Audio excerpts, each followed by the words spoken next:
Hello friends, GSTR 3B से जुड़ा एक बहुत ही इम्पॉर्टेंट और अवेटेड अपडेट मैं आपके साथ इस वीडियो में शेयर करने वाली हूं। तो स्टार्ट करते हैं वीडियो को। चैनल को सब्सक्राइब करना मत भूलिएगा, कोई भी इंपॉर्टेंट अपडेट हमारे साथ शेयर हो तो मैं आपके साथ शेयर कर सकूं। तो यहाँ पे जैसे ही आप लॉगिन करेंगे तो आपको यहाँ पे दोस्तों दिखाई देगा एनुअल एग्रीगेट टर्नओवर। आपका एनुअल एग्रीगेट टर्नओवर कितना है और किस तरीके से वो कैलकुलेट किया गया है, वो सभी इन्फॉर्मेशन आपको यहाँ पे मिलेगी। जैसे मेरे केस में फाइनेंशियल ईयर 1920 का अप टू ₹5 करोड़ है, includes all GSTN of the related pan. एक पैन पे आपने जितने GST नंबर लिए हुए हैं उनके बेसिस पर ये टर्नओवर आपका कैलकुलेट किया गया है। अब कैलकुलेशन किस मेथड से की गई है वो भी आप यहाँ पे क्लिक करके चेक कर सकते हैं। अब सेकेंड इंपॉर्टेंट बात कि अगर आपको कोई भी डाउट है, अगर आपको लगता है कि ये कैलकुलेशन रॉन्ग है, तो आप यहाँ पे कोई भी डिस्क्रिपेंसी आपको लगती है तो यहाँ पे आप लॉन्च कर सकते हैं अपनी कंप्लेंट। उसका लिंक भी यहाँ पे आपको दिया गया है। ये चीज़ पहले ही आपको मैंने शेयर की थी कि जल्दी ही आपको अपना एग्रीगेट एनुअल टर्नओवर दिखाई देगा। क्यों ये दोस्तों यहाँ पे आपका शो हो रहा है और ये क्यों आपके लिए इतना इम्पोर्टेंट है? क्योंकि जो आपकी GSTR 3B है उसकी जो ड्यू डेट है, अभी आपकी जो ड्यू डेट्स हैं वो आपके टर्नओवर के बेसिस पर बताई गई हैं। अगर आपका टर्नओवर 5 करोड़ से ज़्यादा है तो आपकी GSTR 3B की due date 20th of next month है। अगर आपका टर्नओवर 5 करोड़ से कम है और आपने ग्रुप ए स्टेट में रजिस्ट्रेशन लिया हुआ है तो 22 ऑफ नेक्स्ट मंथ है, और ग्रुप बी स्टेट्स वालों के लिए 24। तो आपके लिए अलग अलग ड्यू डेट्स हैं बेस्ड ऑन योर टर्नओवर। तो टर्नओवर आपके लिए बहुत ज़्यादा इंपॉर्टेंट है, अपना टर्नओवर पता होना, ताकि अकॉर्डिंगली आपको अपनी ड्यू डेट भी करेक्टली पता हो। चलिए, अब ये तो बात हुई ड्यू डेट्स की। अब आप अपनी लेट फीस जब कैलकुलेट करेंगे, जिस ड्यू डेट से कैलकुलेट करेंगे तो उसके लिए भी आपको अपनी ड्यू डेट पता होनी चाहिए, जो कि आपके टर्नओवर के बेसिस पर ही डिसाइड की है अभी गवर्नमेंट ने। तो आपकी लेट फी कैलकुलेशन में भी काफ़ी हेल्पफुल है कि आपको करेक्ट ड्यू डेट पता हो। इंटरेस्ट जब आप कैलकुलेट करेंगे तो आपको करेक्ट ड्यू डेट पता होनी चाहिए, जो कि आपके टर्नओवर के बेसिस पर आपकी करेक्ट ड्यू डेट क्या है।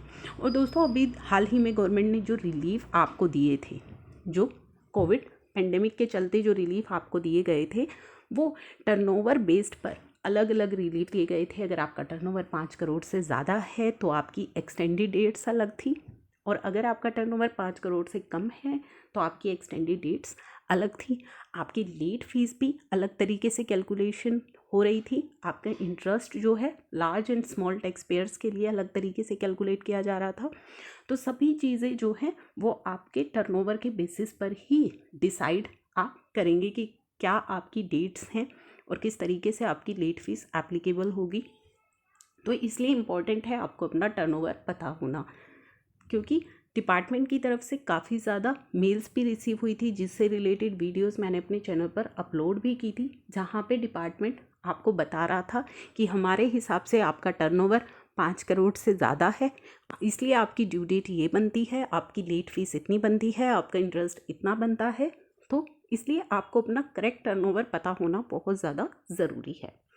सेकेंड, अगर आपको लगता है कि कैलकुलेशन में कुछ डिस्क्रिपेंसी आ रही है आपकी अपनी कैलकुलेशन से, तो आप यहाँ पे जा कर के ग्रीवियंस भी रेज कर सकते हैं। चलिए, ये तो टर्नओवर की बात हुई। अब हम बात करेंगे अपनी GSTR 3B की। तो दोस्तों, जब आप अपनी GSTR 3B को फाइल कर रहे हैं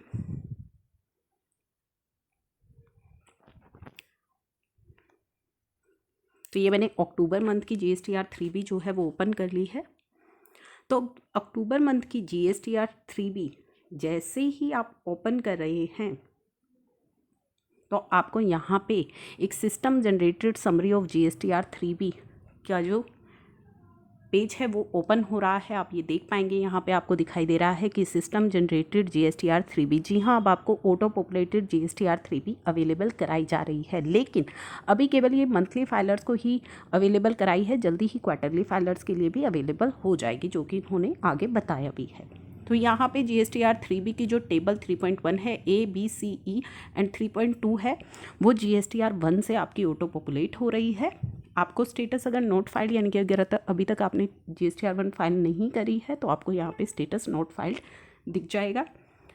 टेबल 3.1D जो आपकी GSTR 2B से ऑटो पॉपुलेट हो रहा है डाटा, 4A 4B का भी 2B से पॉपुलेट हो रहा है। अभी जनरेट नहीं हुई है तो यहाँ पे समरी स्टेटस नो दिखा रहा है। मंथली फाइलर के केस में अगर आपकी GSTR1 फाइल हो चुकी है तो वहाँ पे वो आपको दिखा रहा होगा। मेरे केस में ये क्वार्टरली फाइलर है तो अभी यहाँ पे लिखा गया है currently facility of system computed 3B details are not available for taxpayer opting to file GSTR1 on quarterly frequency, it would be made available soon। यानी कि GSTR1 अगर आपने क्वार्टरली ऑप्ट की हुई है तो अभी ये फैसिलिटी आपके लिए अवेलेबल नहीं हुई है, जल्दी ही आपके लिए अवेलेबल हो जाएगी। System has not generated summary of table 3.1D and 4 of form GSTR3B on the basis of your 2B as same is not generated for current taxpayers। तो यहाँ पे 2B की भी अभी समरी जनरेट नहीं हुई है तो इसलिए आपको अभी table number 3.1D and table form 4 की जो समरी है वो भी अभी नहीं मिलेगी सिस्टम जनरेटेड समरी। तो बेसिकली सिस्टम जनरेटेड समरी अब आपको अवेलेबल कराई जा रही है अक्टूबर मंथ से। ये बहुत ही इंपॉर्टेंट अपडेट है, मोस्ट अवेटेड अपडेट है जिसकी अनाउंसमेंट पहले ही हो गई थी, अब ये पोर्टल पर भी आ चुका है।